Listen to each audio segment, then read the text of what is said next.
All right, you are looking live at the U.S. Capitol tonight. There is currently a 50-50 split in the Senate, and you can imagine lawmakers right now are anxiously awaiting tonight's primary results and what it will mean come November. We're going to bring you all the latest results as they're coming into our newsroom, and you can always watch that right at the bottom of your screen. We've got the ticker with the latest numbers. I think the big surprise tonight for a lot of people, at least the buzzy race everybody's talking about, is the 11th Congressional District in North Carolina. Madison Cawthorn, of course, losing tonight, and he will not move on. We want to bring in two political insiders, Bob Cusack, editor-in-chief at The Hill, and Chris Steyerwalt with the Dispatch and the American Enterprise Institute.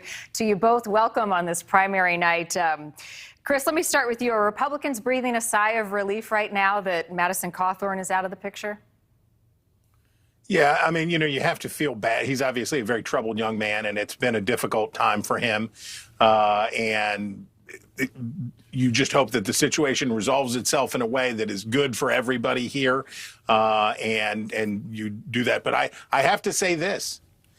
Leland Vittert knows his Pennsylvania suburban geography, because right now we are definitely talking about a tale of two counties. North Philly suburbs are Dr. Oz, South Philly suburbs are McCormick, and we've got Delaware County versus Bucks County. So we've got the old money on the south side on the main line versus the new money on the north side in Bucks County facing Jersey, and this is a heck of a race. This is what I like to see, people. Well, Chris, all I can say is I was taught by the best. I paid attention during our weekends together when we used to chat.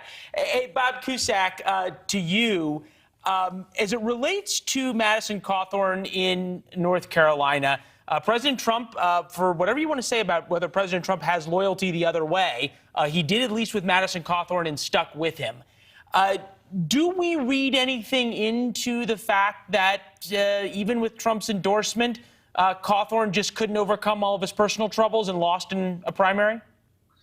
Yeah, I mean, Leland, I think that Trump's endorsement is certainly very important, but it's not foolproof. As we saw, he had endorsed Cawthorn, and then he basically doubled down on that. But the establishment, including Kevin McCarthy, the House Minority Leader who wants to be Speaker, had said he had lost faith because Cawthorn has been saying really some bizarre things, bizarre actions. And you would think in a crowded primary that would help Cawthorn, but that shows you how troubled his candidacy was, that he couldn't even pull through when he didn't have one main contender. He had many, so they would split the vote, you would think. So this is, but he is a freshman. So when you're a freshman, you will get primaried a lot. So this is a bit of a blow to Donald Trump, but not too much. And remember, Donald Trump wants us talking about Donald Trump, and that's what we're doing.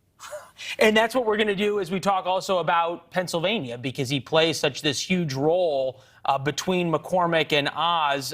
Chris, obviously, Trump endorsed Oz. He said he thought he would do better in the general election, even if he had some views that were not all that concurrent, shall we say, or fitting with the MAGA agenda. I wanted to get and drill down on your knowledge of Pennsylvania geography.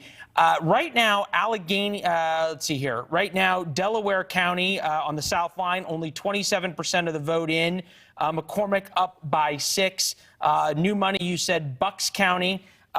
Thanks for watching. Click the red subscribe button below so you can get more of NewsNation's fact-driven, unbiased coverage.